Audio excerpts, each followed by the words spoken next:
We're here today in Brugge at an exhibition of Ukrainian art. This is a wonderful exhibition, Mould of Time. The artist is Lidia Guzhva. Lidia is slightly different to the many other artists we've interviewed in that she's not only depicting the war, the effects of war, the trauma of war. Lidia's actually been there. She's actually been on the front line. Lidia is with me now. Lidia? It's lovely to have you here in Brugge. Great pleasure to meet you. I'd like you to, before we have a look at the art, if you could maybe just say a few words to our viewers about what has driven you to be here. Tell a little bit about your art, your motivation. Thanks.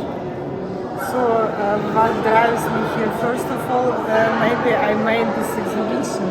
First of all, I wanted to show my feelings. I'm always trying to make other people feel like I feel, and I saw the possibility and I wanted to do that. And then I understood that it is possible to bring our Ukrainian feelings to abroad, to other people, and make them really feel. And I wanted, that was my big purpose, to make you feel what I feel. So I gathered here works of very famous and cool artists from Ukraine. And then I have done my own work, and this all happened. One of the saddest of the many tragic facts of war is that very often civilians are in the front line. It's civilians who take the brunt of it and of the casualties, and we're certainly seeing this now in Ukraine because Vladimir Putin is deliberately, cynically attacking civilian targets. My family are from London, so I grew up learning here stories about the London Blitz. My father as a baby was nursed in an air raid shelter by my grandmother, so I've heard those stories. I thought this was history. It's not, it's happening now. Over here, you brought with you, or you arranged to be here, the remnants of a Russian rocket that had actually fallen on Ukraine. Let's go and take a look and maybe talk about that.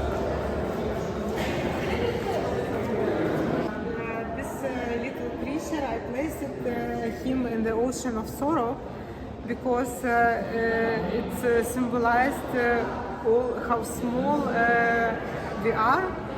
If you compare it with ocean of sorrow, which is around us, and how small and weak we are if you compare us with these huge metal parts, and but still in such circumstances, if you're standing on your feet, you are a hero. So this figure, this art object is called "I'm Holding On." It represents every Ukrainian who is alive in Ukraine. So also.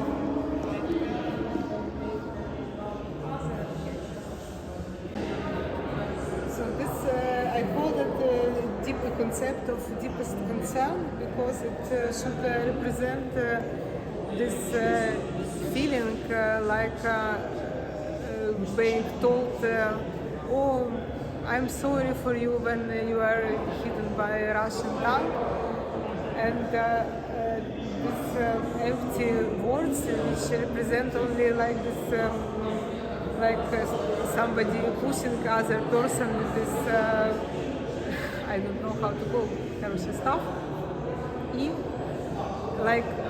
Are you alive? So deepest concern. So this is anger, my anger about empty words.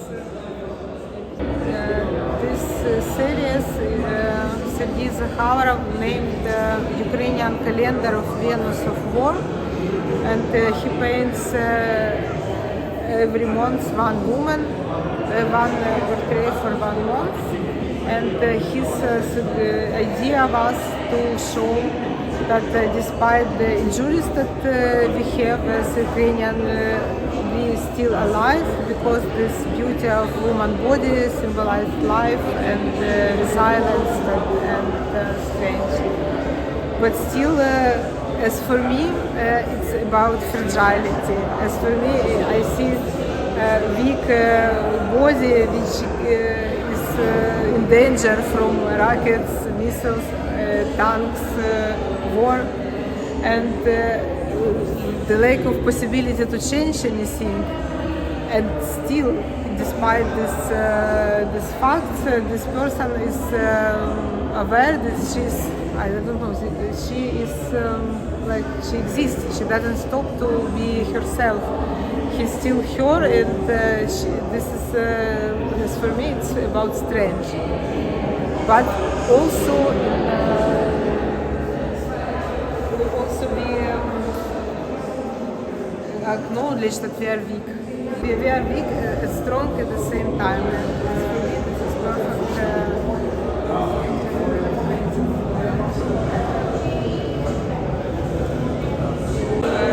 Artwork, repository of unlived feelings and emotions.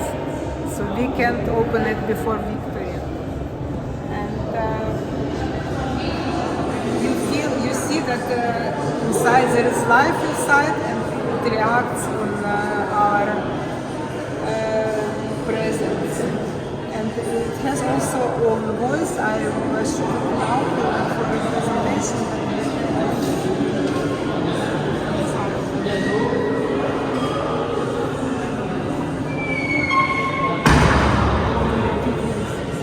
Yeah, there is a sound, but people are really louder. Ви бачите, що там всередині є життя, воно світиться, воно реагує, в нього є голос. Це голос сирен, це голос пісні, це голос об'яви про надзвичайний стан у Слов'янську 24.02.22. І це все запаковано в шафу, і її не можна відкривати до перемоги, тому що там забагато для того, щоб переживати за одне життя. Lidia, this particular installation is Altar of Victory, Altar to Victory. Now, when I look at this, what I'm seeing maybe a representation towards faith, destroyed houses, families, somebody who's been very badly injured, a little bit of chaos. Is this representing that which we must sacrifice in order to achieve victory? Actually, yes, because victory is something abstract, it is far away, and here this is war, sacrifice, worth all the price for victory. And I wanted to speak about victory, but now if I speak about that as Ukrainian, you automatically understand this is also sacrifice. But also, if we don't win, we will stop to exist. We also understand that our whole state, our lives, depending of victory of armed forces of Ukraine, actually, and it will be hard victory. Lidia, when you come into this expo, you cannot help but notice that here at the end of the room, it's a vast room, is this, first I thought a kind of a changing room for a movie star. Tell us a little bit about this. It's not a changing room. Could be also changing room, because this is the whole chapel of the Symbolism. The Symbolism is modern Ukrainian religion. The Symbol is armed forces of Ukraine, so believing in armed forces in Ukraine. And this is its home altar, which can be also in changing room. But we have this typical Soviet furniture. It's like in almost every parent's home or something. It's very homey feeling. And then you have here all your friends, all your helpers, all religion stuff which you can imagine. For example, this is Turma, this is the Buddhist art of prayer. Here is Слава Україні.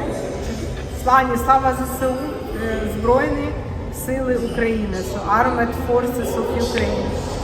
So this is possibility to pray as a Buddhist for armed forces of Ukraine.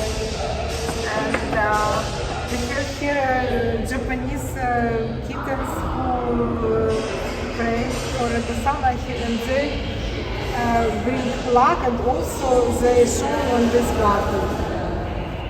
They show on this button, which this is some old Soviet stuff which has word Moscow on it and stop button. And as I first saw it and tried to push it, it was the day after Chief Moscow was drawn.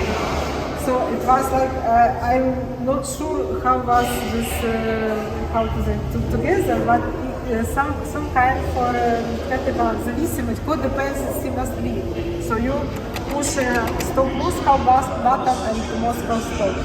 And also if you don't know how it works, it's still pleasure, it's just pleasure. So you can have that button at home and push stop Moscow button. And so if we speak symbolically, it's like this is a symbol for something you do for armed forces of Ukraine. As Ukrainian, we always know that we should donate, we should help, we should go, we should become armed forces of Ukraine, because this is what we need to survive, actually. And this is a small part of responsibility we should take to do something small. And for example, you donate for a brigade or something like that. And all around this wall of socialism, believer, we have these reports of armed generals and soldiers and doctors, artists who make Dmitro Kolomoitsa, he is in the front right now, he's soldier. So he made like bandera with laser eyes, like Russians. And we have also many faces of Taras Shevchenko, he's like main famous Ukrainian poet. And with this book, we have his testament. We have words of his testament, which was literally stand up and kill all the enemies, and my soul will not rest in peace until you didn't done that. And so this Buddhist belief that when the wind is blowing and this make moves, it's equal to the prayer. So this is our prayer for our armed forces. And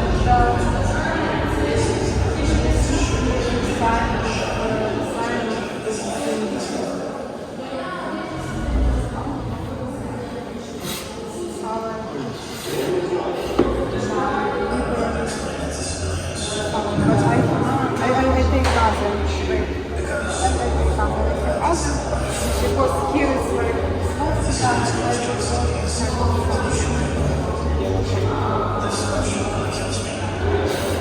in our country we prefer to see it like with this someone.